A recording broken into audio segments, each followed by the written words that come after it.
Hey guys, welcome once again to my YouTube channel. So this is part one of the video title how to get started with tech. This is part two. I've actually done part one in you can check my channel for the part one.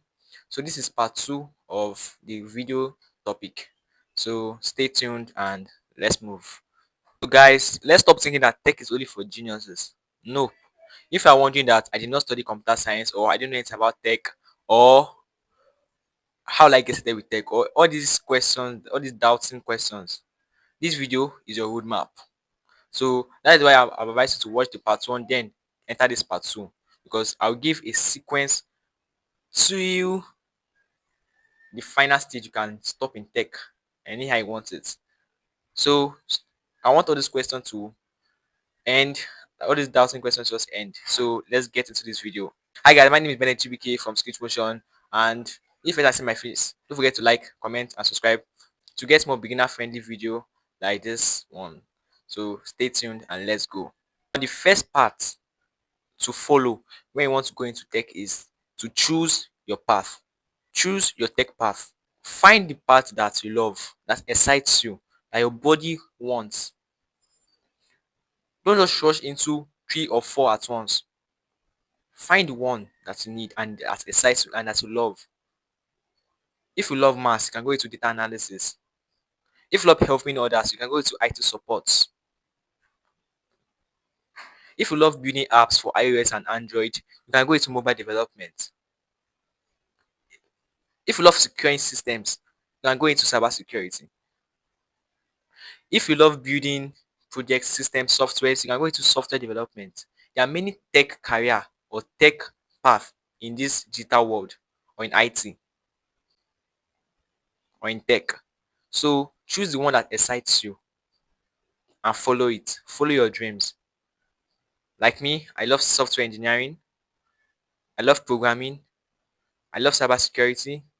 But first, I have to start with software development, which excites me the most. And the right path make learning feels exciting and not frustrating. When you know you are in the right path, you'll be encouraged to do more, to learn more. So if you are feeling frustrated every time, rethink what you are doing and say it is the right path. If it's the right path, make it exciting to you. Now let me give you this challenge. Pick one path in tech right now. Maybe software engineering, mobile app development, cybersecurity, IT support. Pick one part and then challenge yourself to learn the basics or learn maybe 70% about it in the next 90 days and see if it works. And then if it work, come back to this video and comment it did work. The second path is master core digital skills first. Now, before everyone go into tech, or this is the basic thing to do. Master how the computer works. Master the roadmap of the computer. Without mastering the computer, how do you want to enter into tech? You'll be slow and you may find things more difficult.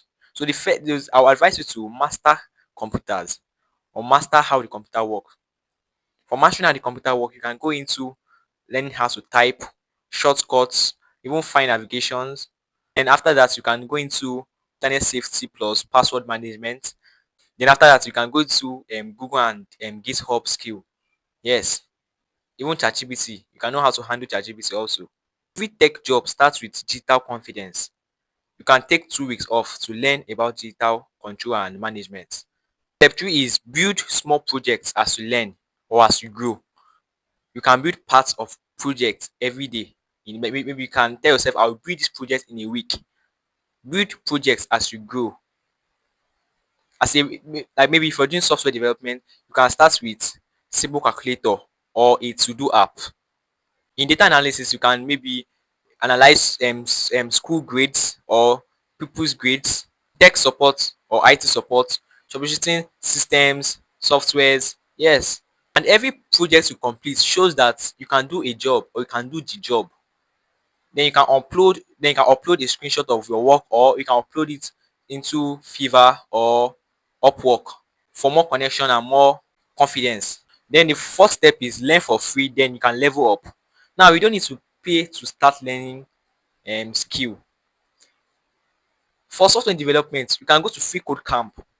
They teach they teach how to code, how to program. Also Coursera, also they teach how to program. Also YouTube, also solo learn. There are many apps that teach how to program or that teach tech skill. So you don't have to pay to learn. Learn consistently, not perfectly. You can use 2 hours from your daily activities to just learn and practice, or even 1 hour or 30 minutes is something. Then after the 4 steps that you have overcome, when you know that you are like good enough a little, you can go for small earning tech jobs. Now is the time to go from learner to earner. That I'll share with you 3 high paying beginner friendly tech job that you can start with. The first one is junior web development, paying from $40,000 to $70,000. And this requires you to learn CSS, HTML, and JavaScript. And you can build 3 websites plus and also a portfolio. We also have data analyst assistants paying from $45,000 to $70,000. This requires you to learn Excel, SQL, and all those softwares. $45,000 to $70,000. Then the last one we have QA software tester paying from $50,000 to $80,000. And their work or their function is to debug and also test programs, also to test apps. Now you can apply for remote internships, apprenticeships, and also freelancing gigs. Now let's recap all the points we have learned. The first one is to find a tech path, master core digital skill. Then also you can build real projects. Then you can go into free learning platform, and after that you can find a beginner friendly tech jobs or tech job. Now if you found value in this video or if you love this video, don't forget to like, comment, and subscribe, and also stay tuned. Turn on your notification bell for more beginner friendly video like this to come. I love you guys.